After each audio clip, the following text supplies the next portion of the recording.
उनकी कल्पना से भी बड़ी सजा मिलेगी। अब आतंकियों की बची खुची जमीन को भी मिट्टी में मिलाने का समय आ गया है। अब आतंकी आकाओं की कमर तोड़ कर रहेगी।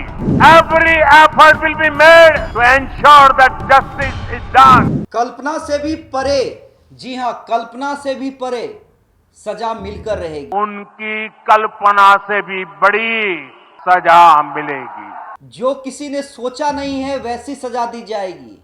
जी हां, बिहार की धरती से पीएम मोदी ने इसका ऐलान कर दिया है और हम कल से ही कह रहे थे कि जब मोदी आएंगे बिहार की धरती पे तब पाकिस्तान के खिलाफ अंतिम लड़ाई का ऐलान करेंगे और वैसा ही हुआ। कल जिस तरह से नरेंद्र मोदी, अमित शाह, राजनाथ सिंह ने बैठक के बाद संकेत दिए, जिस तरह से जल्द समझौता खत्म किया गया, पाकिस्तान पर वाटर स्ट्राइक किया गया, जिस तरह से दोनों जगह के दूतावास को बंद करने का आदेश दिया गया, जिस तरह से वीजा कैंसिल करने की बात कही गई, साफ जाहिर था कि ये अब तक का सबसे बड़ा स्ट्राइक पाकिस्तान पर था। लेकिन इतना ही से क्या देशवासियों को संतोष मिल जाएगा? नहीं, ये नरेंद्र मोदी भी जानते हैं। और यही कारण था कि कल जिस तरह से तमाम देश गुस्से में उबल रहा था, नरेंद्र मोदी से कह रहा था कि बहुत हुई बैठक, अब जवाब दीजिए, तो आज नरेंद्र मोदी ने जवाब दिया है और ऐसा जवाब दिया है जिसे सुनकर आतंकवादियों के और पाकिस्तानों के होश उड़ने वाले हैं। नरेंद्र मोदी ने साफ कह दिया है कि अब वक्त आ गया है अंतिम लड़ाई का, और ऐसी लड़ाई का जिसके बाद पाकिस्तानी या आतंकवादी सर ना उठा सके।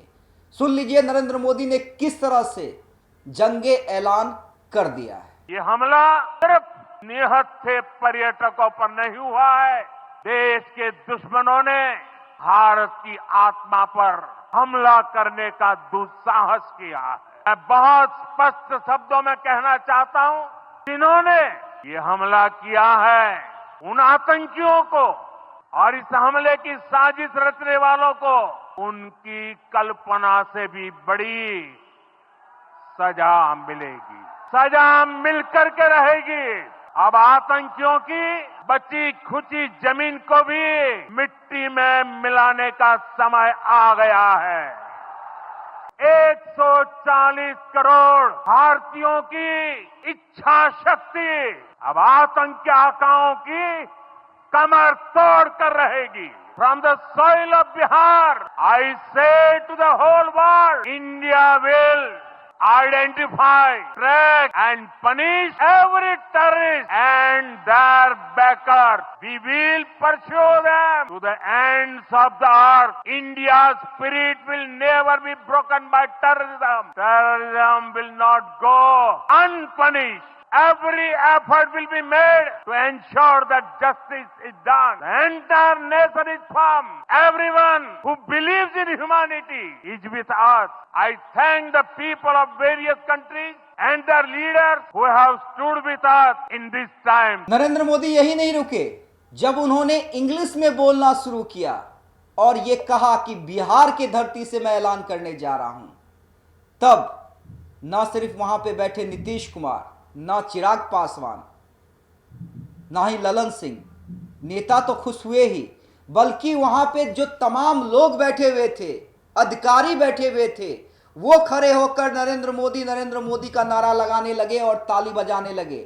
देखिए, ये नारा नरेंद्र मोदी के लिए नहीं है, ये नारा, ये जयकारा अपने पीएम के लिए है। और इसलिए है क्योंकि आज पूरा भारत यही चाहता है कि जिस तरह से कायराना हरकत की गई आतंकवादियों के द्वारा, जिस तरह से धर्म पूछकर टारगेट किया गया, जिस तरह से पत्नियों के सामने उसका सुहाग उजाड़ दिया गया, तो अब कोई बातचीत नहीं, अब सीधे हमला चाहिए।